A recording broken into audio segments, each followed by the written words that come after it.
जहलम की supreme council का अहम इजलास सन 2026 और सन 2027 के इंतखाबात के लिए भरपूर तैयारियों का ऐलान। अवामी न्यूज़ HD को अपडेट कर रहे हमारे नुमाइंदे डॉक्टर तसव्वुर हुसैन मिर्जा। जमहूरी Pakistan medical association PMA Jhelum की सुप्रीम काउंसिल का एक अहम इजलास PMA हाउस मोहम्मदी चौक में सदर PMA डॉक्टर मोहम्मद ताहिर अतीक चगताई की सदारत में मुनक्किद हुआ। अजलास में आइंदा इंतखाबात सन 2026 और सन 2027 के लिए भरपूर तरीके से तैयारियों का ऐलान किया गया है। अजलास में फैसला किया गया है कि इंतखाबात में किसी भी किस्म की गैर कानूनी मुदाखलत को हरगिज़ बर्दाश्त नहीं किया जाएगा। अजलास की कार्रवाई general secretary doctor Abdul Gafoor Malik ने की, जबकि तिलावत गुलाम पाक का शरफ सदर PM डॉक्टर ताहिर अतीक चगताई ने हासिल किया।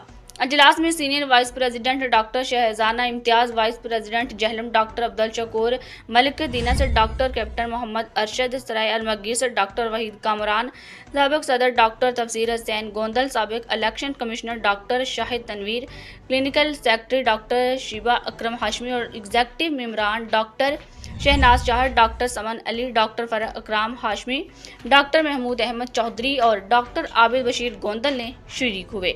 अजलास में अहम फैसले किए गए, जिनमें नुमाया ये कि एक तहसील सराय अलमगीर बददस्तूर ज़िला जहलम का आइनी हिस्सा है और वहाँ के वोटर्स हर ओहदे पर इलेक्शन में हिस्सा ले सकेंगे।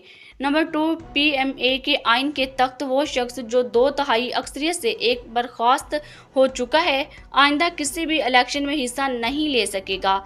नंबर 3, PMA का हर बाकायदा मेंबर ख्वाह सरकारी हो या प्राइवेट वोट डालने और इलेक्शन लड़ने का हक रखता है। नंबर 4, इलेक्शन कमीशन और इलेक्शन शेड्यूल का बाकायदा ऐलान सन 25 अगस्त सन 2025 को किया जाएगा। और नंबर 5, PMA का मेंबरशिप तमाम तहसीलों में जारी है और इस सिलसिला में जनरल सेक्रेटरी, फिनांस सेक्रेटरी और से रब्ता किया जा सकता है। नंबर 6, PMA पंजाब और ज़िला गुजरात की क़यादत से मुकम्मल मुशावरत जारी रखी जाएगी। Number 7, Punjab health care commission से तावन किया जाएगा, ताहम कमीशन की आड़ में बनने वाले माफिया का मुहासाबा किया जाएगा। अजलास में इस अज़म का अहद किया गया है कि जमहूरी इक़्तिदार के तहत आज़ाद और शफाफ इंतखाबात को यकीनी बनाया जाएगा।